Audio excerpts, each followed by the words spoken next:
Good evening. So, I'm back for another musing tonight. Two more records, as always. Sorry, as always, randomly picked from the front.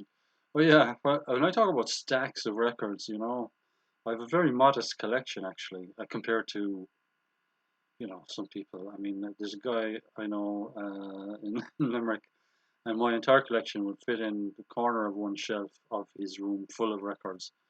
So I don't know. I'd say I have about 400 there, maybe altogether. It's not a collection. I was never a collector really, but anyway, So when I talk about stacks of records, I'm talking about two stacks of two rows of records there on the floor. So what came up tonight? Oh yeah, I wanted to mention just a couple of things about. I think in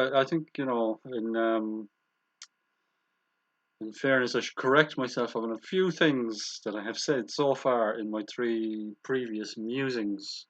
My son pointed out to me that in that episode of Curb Your Enthusiasm, Larry and Cheryl are not, in fact, listening to Slip Sliding Away. They are actually listening to Still Crazy After All These Years. That's one correction. Another thing I said was that the Undertones' second album was more songs about chocolates and girls, and that's actually the first track on the album. The album is called Hypnotize. That was their second album. And I think there was something else I needed to correct, but I can't remember what it was. Anyway, look, I mean, you can't be spreading fake information, false information. So look, tonight I even made a bit of an effort. I threw up my Liz Doom poster, just to have a bit of color behind me there, and so let's get going. First up tonight is, and again, just to emphasize, these are randomly coming up. This one is one of my favorite blues albums, Lightning Hopkins, The Blues. I love the sleeve. I don't know if you can see it properly. It's just a cool photo. This is an American album. You can tell by the packaging, and the record itself, even the label on the record. There's something really classic about the whole look of the thing. It's a 1965 record that I picked up secondhand in Dublin, probably in Freebird, I'd say.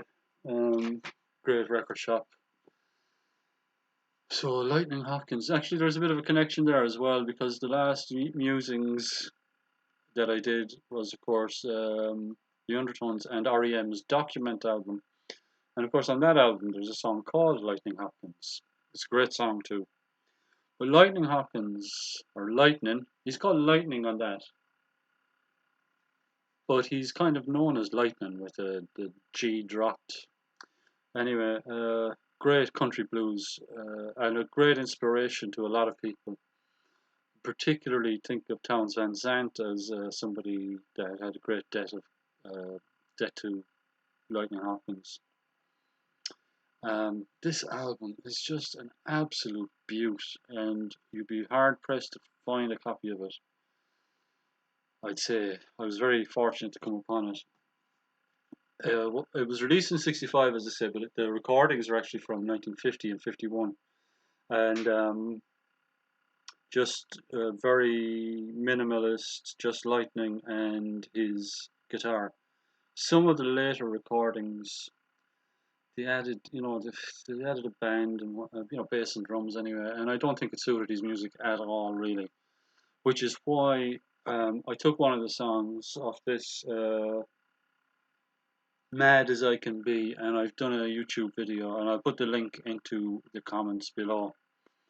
I just did the video this evening because I thought the quality of this record is better than anything else that I was finding on YouTube.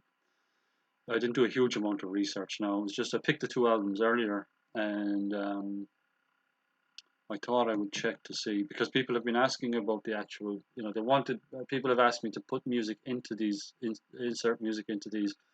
And I'm not going to do that. And I'll tell you one reason why is because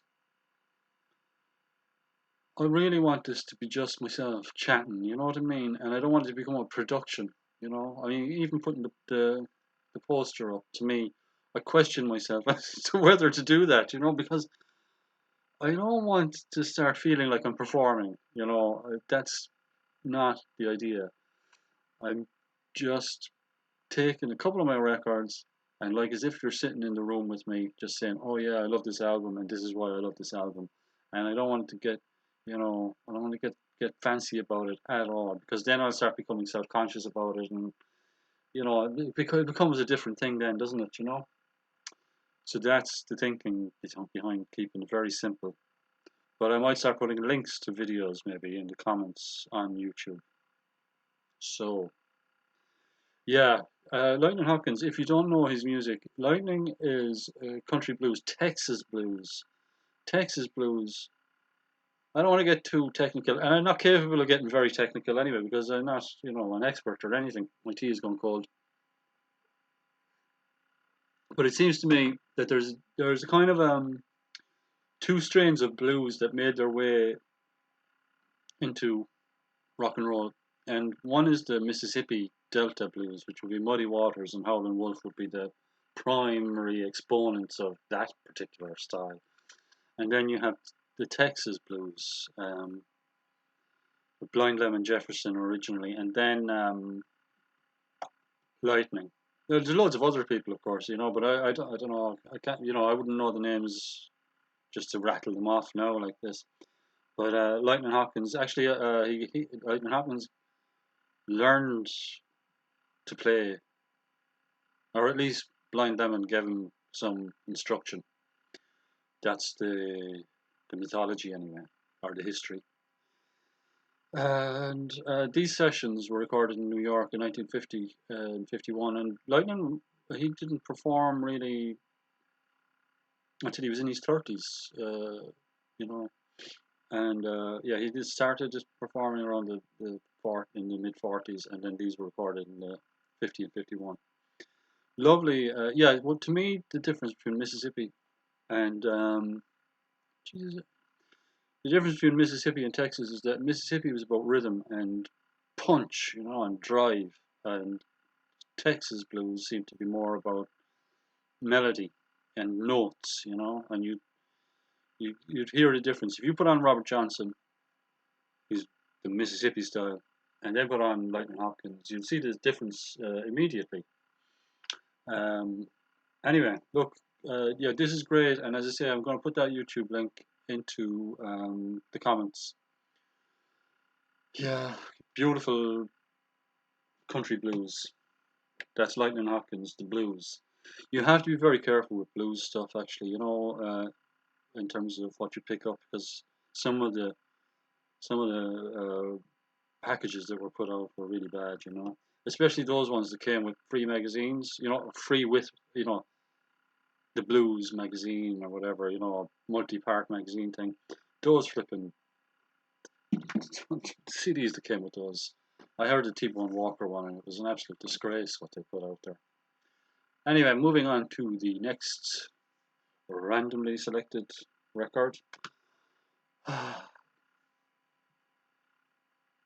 Smith, Horses.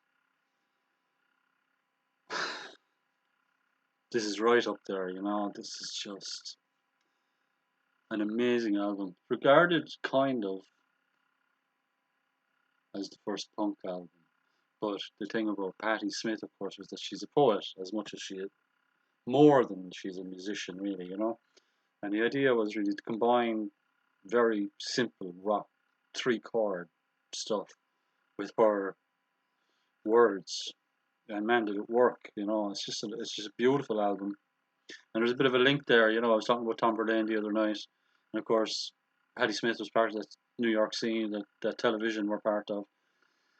And Verlaine even actually contributes to one. He co-wrote one of the songs with her, and he contributes guitar on it as well. And this was produced by what's his name, who was in Velvet Underground, the Welsh guy. I can't remember his name. But you know, it's kind of cool that there's that link to the Velvet Underground as well, because they would be the grandfathers of American punk music, I suppose.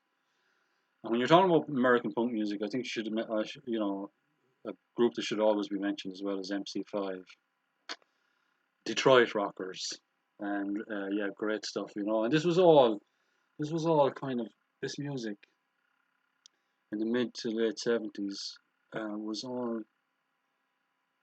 it was kind of breaking down that whole elitist thing of the progressive rock, Yes and Genesis and all that stuff, which I never ever actually really liked. And this was like, let's get back to basics. And interestingly, whereas the English punks and the Ramones and that, if a song was more than 2.5 minutes long, then it was overstaying its welcome. But Patti Smith and Television didn't quite go along with that. But they still had that punk aesthetic. Yeah, this album is an absolute must. You have to have it. Well, you don't have to have it. You have to hear it. Is the thing, isn't it?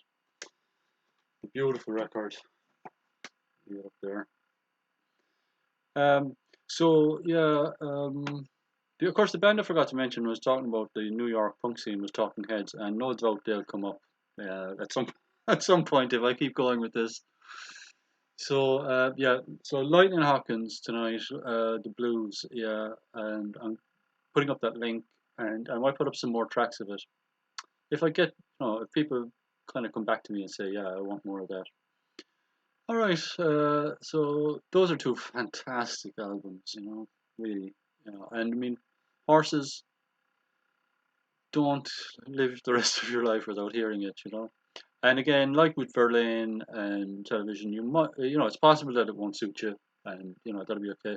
Mind you, I did say the other night, right, that you might listen to the first 30 seconds or a minute of Marquee Moon and say, oh no, that's not for me. I've revised my view on that. I'd say give it a chance. Yeah, it was interesting today. I was listening to Marquee Moon, and Maria was in and out, and she was saying, "God, that guy sounds like David Byrne." So I mean, like David Byrne and Talking Heads, I mean, that's pretty fine, isn't it? And she also was saying that she didn't never realized how much Violent Femmes would have taken from Marquee Moon, in terms of their style. She was a bit disappointed to find out that Gordon Gano of Violent Femmes wasn't totally original in what he did. Anyway, look, I've gone on way more than I usually would, and so I hope I've inspired you to actually check out Horses, or if you already know it and love it, to revisit it. I revisited it today, and man, there's a payoff. And the revisit to Marquee Moon, I listened to it today, and then I put it back on again, because I mean, like, there's nothing can follow it. So anyway, I'll talk to you again. Take care.